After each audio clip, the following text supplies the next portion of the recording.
নমস্কাৰ বন্ধু বান্ধৱীসকল, এই মুহূৰ্তত আহি পৰিছে দেশ বিদেশৰ কেইটামান গুৰুত্বপূৰ্ণ খবৰ। আপোনালোকে ভিডিঅ'টো স্কিপ নকৰাকৈ শেষলৈ চাই থাকিব। আজিৰ প্ৰথমটা গুৰুত্বপূৰ্ণ খবৰ, কংগ্ৰেছে 24ৰ নিৰ্বাচনত হাৰিব, 26ত আৰু বেয়াকৈ বিধ্বস্ত হ'ব। 2026ত কংগ্ৰেছে কেৱল 7ৰ পৰা 8টা আসনত জয়লাভ কৰিব। কংগ্ৰেছে 24ৰ নিৰ্বাচনত হাৰিম বুলি নিজেই কৈ দিছে। বিজেপি আৰু মিত্ৰ শক্তিয়ে 2026ত 100 পাৰ কৰিব। কংগ্ৰেছৰ বাবে মাৰপিট সাধাৰণ বস্তু। কংগ্ৰেছে নিজেই যদি দুৰ্বলতাবোৰ চিনি নাপায় তেন্তে শেষ হৈ যাব। দলৰ পৰা কিয় মানুহ ওলাই আছে সেই কথা চিন্তা কৰক, অন্যথা আৰু ধ্বংস হৈ যাব, মন্তব্য কৰিছে মন্ত্ৰী পীযুষ হাজৰিকাই। আজিৰ পৰৱৰ্তী গুৰুত্বপূৰ্ণ খবৰ, ইজৰাইলক লক্ষ্য কৰি হামাছে নিক্ষেপ কৰিছে শ ৰকেট।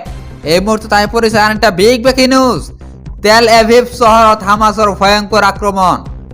আল কাছাম ব্ৰিগেডে ৰকেটেৰে আক্ৰমণ কৰিছে তেল এভিভত। ভয়ংকৰ পৰিস্থিতিয়ে বিৰাজ কৰিছে তেল এভিভ চহৰত। চেণ্ট্ৰেল ইজৰাইলত হাহাকাৰময় পৰিস্থিতি। প্ৰশাসনে ঘোষণা কৰিছে জৰুৰী অৱস্থা। সাধাৰণ নাগৰিকক লক্ষ্য কৰি ৰৈছে হামাছে। বন্ধু বান্ধৱীসকল, এনেকুৱা ধৰণৰ খবৰ নিত্য পাবলৈ হ'লে আমাৰ ফেচবুকৰ পেজটো ফলো আৰু শ্বেয়াৰ কৰিবলৈ নাপাহৰিব। আৰু যদি আপোনালোকে ইউটিউবত চাই আছে তেনেহ'লে ছাবস্ক্ৰাইব আৰু বেল বাটনটো প্ৰেছ কৰিবলৈ একেবাৰে নাপাহৰিব।